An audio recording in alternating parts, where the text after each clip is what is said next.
What's happening, everybody? It's Sean with Reactions to the Classics, and today we got a Band of Horses top 10 songs reactions brought to us by a friend, longtime supporter and patron of the channel, Richard. Thank you, Richard. I always appreciate all that you bring. As far as my experience with Band of Horses is, I have never even heard of them. So I'm very much looking forward to this. We're going to look at our top 7 are all going to be live performances, so that's going to be fun. But let's take a little bit of the background of the band. I couldn't find much on them. They're an American rock band formed in 2004 in Seattle, Washington by Ben Bridwell.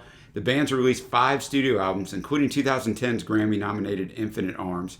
The band's lineup, which included Matt Brooke for the debut album, has undergone several changes. The most recent lineup of Bridwell, Ryan Monroe, Tyler Ramsey, Bill Reynolds, and Creighton Barrett were together several years and recorded 3 albums.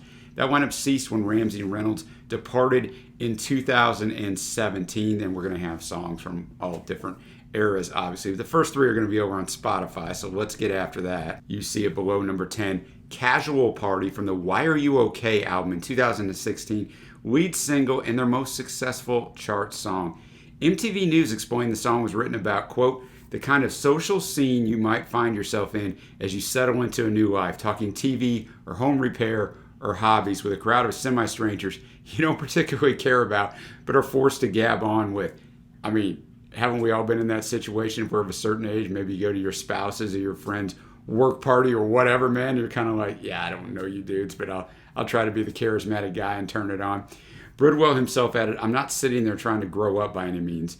I forget that I'm supposed to until something like a damn effing dinner party shows up or have to do something stupid. Hey, man, I hear it. I'm going to have the lyrics up as always.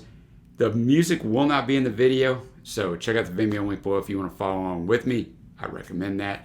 All right, thanks again, Richard. Casual Party, a little intro, outro, spoken word, which I enjoyed. I actually enjoyed Ben's voice. The instrumentation was tight. You can tell they're professional musicians. I mean that in the fact that they play very well together. They play at a high skill level. The guitar work was great. It's not delved out who's doing what on here, so I'm kind of flying blind on that, but I'll just point out the instrumentation that I found fantastic. And also on this album, I noticed in the producer credits, Rick Rubin produced this album. So that's cool because he's a legend.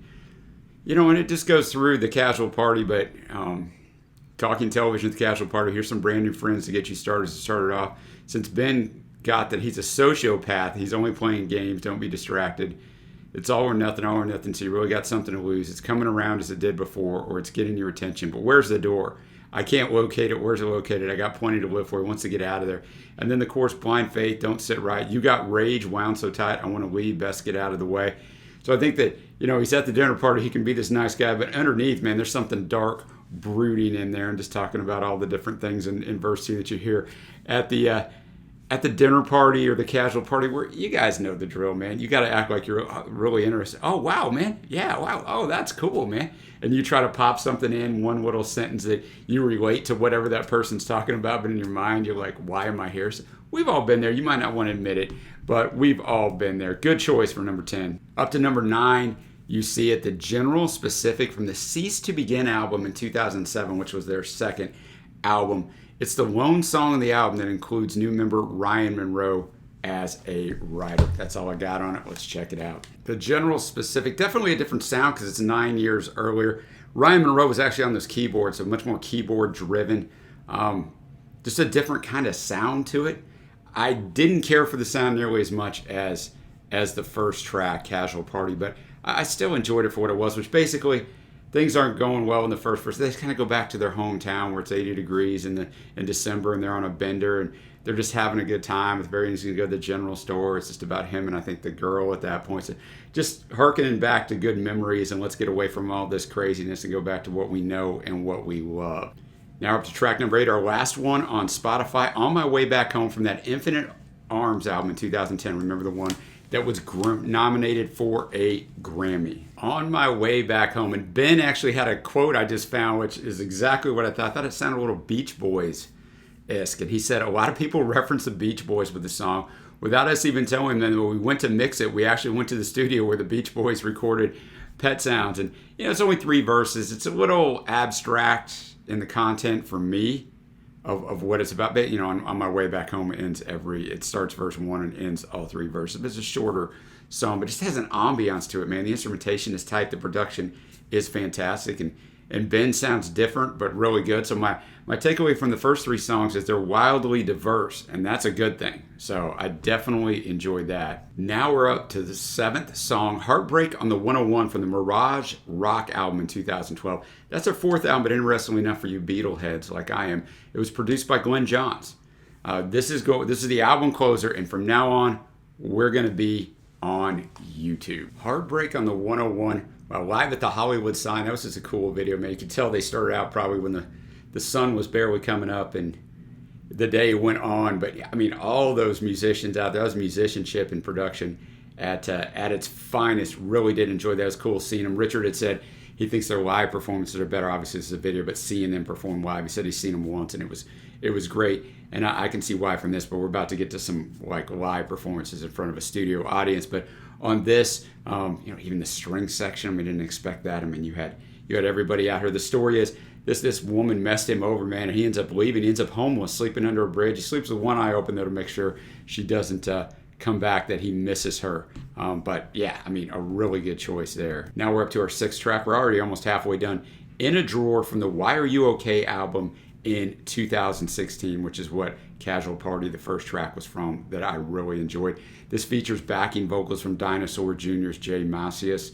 Was a single. In a Drawer. I'll tell you, man, obviously Jay wasn't on this because it was a live version. Ben said about this song, for years I tried to write that song and it just wouldn't settle down or just find the right fit of all the different parts. So right before the record's due, we needed to get to the mastering plan because I always forgot to write the chorus. So I emailed Jason Lytle and he got it. The instrumentation on it, I mean, I don't know the members, like I said, so I can't, and it doesn't tell me, it's live anyway, but the dude playing the guitar sitting down, then he puts it up, I guess, plays the organ, then he's back on the guitar and he's giving the backing vocal. So I'm guessing that might be Tyler Ramsey because Tyler's credited with the backing vocals, even though other people come in on the chorus. But that was impressive. The song itself, I don't know what he found in a drawer. He was going back somewhere old and he found it in a drawer, but just a fantastic thing and a great thing to see them live. Now we go on to track number 5. I've heard this song somewhere because the name of it, I think I heard it in a live stream that we do. If you want to check out the links below, we do them on Twitch and YouTube at various times during the week. Always a good time. Detlef Schrempf from the Cease to Begin album in 2007. The song takes itself from the German basketball star, who I'm very familiar with because I'm an NBA guy, who played for both the University of Washington Huskies and the Seattle Supersonics, thus making him a well-known figure in Band of Horses' hometown of Seattle. After a long successful stint with the Seattle Supersonics, he was traded to the Portland Trail Blazers, who are kind of like their main rival because they're right by each other at the time. Unfortunately, the Supersonics don't exist anymore. With his heartfelt departure in mind, Ben tells a story of bidding a lover adieu. So this is an interesting and creative way to go about doing that, framing that up. Detlef Schrempf, what a beautiful song, man. I'll tell you what, you look at Ben, not that Ben looks bad, you just don't expect like that voice and that power. You feel so much emotion in this song, just wonderfully constructed. The instrumentation's fantastic. These guys, they got everything cinched in tight, man. Very well done. And I mean, she's leaving him, right? And it starts out, and take a little walk when the worst is to come. When I saw you looking like I never thought so. She's about to end it. And you say you're at a loss or forgot that words can do more than harm. And then he's talking about the town is going to talk, but these people do not see things through to the very minimal. Well, what's it going to cost to be gone? If we see you like I hoped we never would. And then when eyes can't look at you any other way. Then talks about being a lesson to learn, all that good stuff. And then my eyes can't look at you any other way. Just a beautiful song. Great choice for number 5 by Richard. Getting up in that rarefied air, same album. Number 4, Is There a Ghost from Cease to Begin in 2007. Lead single written by Ben. It reached 34 on the U.S. Alternative Songs chart and 30 in Denmark, making it the song's most successful song until Casual Party, or number 10, which it reached 27 on the Alternative Songs charts in 2016.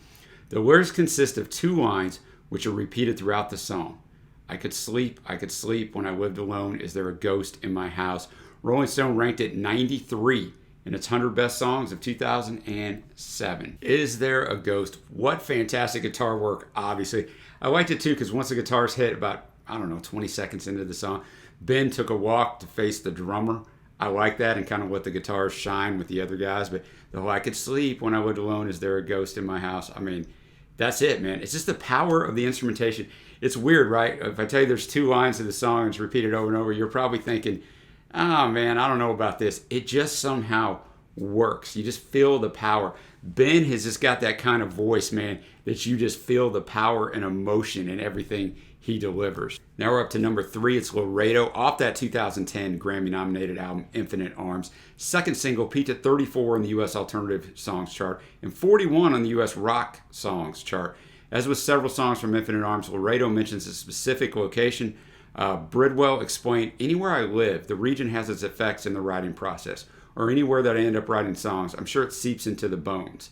Although he admitted, I'm not even sure if I know what it's about, but maybe there was a bit of homesickness. He was partly inspired to write Laredo during his time in an isolated cabin in the woods of Minnesota. He said, quote, there was no one around. I could just really immerse myself and whining as loud as possible. Once again, on these last 3, all live performances, all from Letterman. Laredo, of course, named after Laredo, Texas, I guess.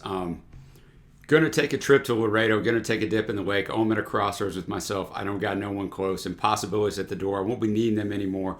Oh, is this the first time in your life it's hard just to get by? And then, but oh my love, don't you even know? And oh my love, are you really gone? Then he's talking about troubles and maybe he'll go back to her. And the very last one, oh my love, you don't even know. Oh my love, are you really gone? Oh.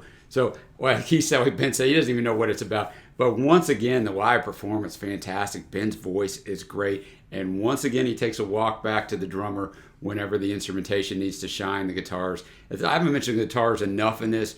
They have a lot of guitar players throughout all of these when we're watching the live performances, through most of them. And the guitar work really shines through. But Ben takes himself out of the forefront so they can shine. I know that doesn't sound like a big thing, guys, but I watch a lot of music. If you pay attention, usually the front man, he stays at the mic stand and just kind of dances or points or does whatever to keep the attention on himself, even during the instrumental solos. He takes a walk back. So I really, really respect that about him. And Tyler Ramsey on the backing vocals. He's been on the backing vocals almost everything we've seen. He's out there playing the guitar this time. Last time he was playing an organ and guitar at different times. But great tune there. We've had a decent amount of tunes off this one. We're going back to Cease to Begin from 2007 for our number 2 track, No One's Gonna Love You. Second single in February 2011, 3 years after the single's original release. The song charted in Denmark. This was due to the band's performance of the song on a Danish talk show. The song has been used in several TV programs such as Chuck, One Tree Hill, and Numbers, as well as appearing in the film Zombieland. CeeLo Green, of all people, also covered this.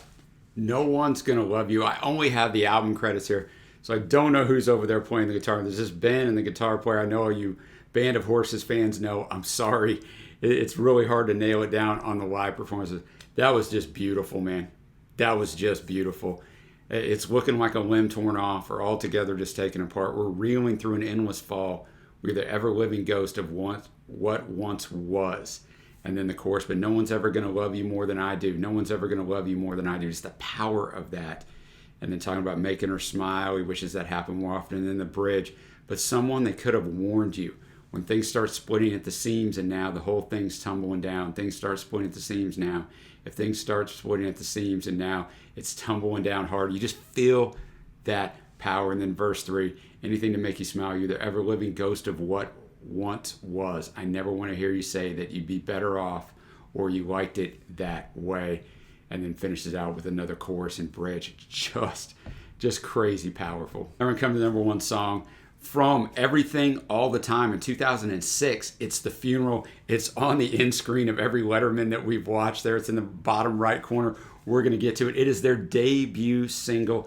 And in August of 2009, Pitchfork Media named The Funeral the 67th greatest song of that decade. So high praise, the longest song on here. Let's go. Number 1, The Funeral. What a powerful song. Obviously the finale of that concert. I had to go look because some of these Dave's on and some of these not, but I saw that Live on Letterman, it's what I would guess was just a web series where, Dave actually wasn't on there because his desk was gone. You can see his background over there. And obviously Ben was dressed the same way in a lot of these. What a powerful, powerful performance. And starts out, I'm coming up only to hold you under. I'm coming up only to show you wrong. And to know you is hard, we wonder. To know you all wrong, we were. So very much as some of Ben's lyrics, open to interpretation.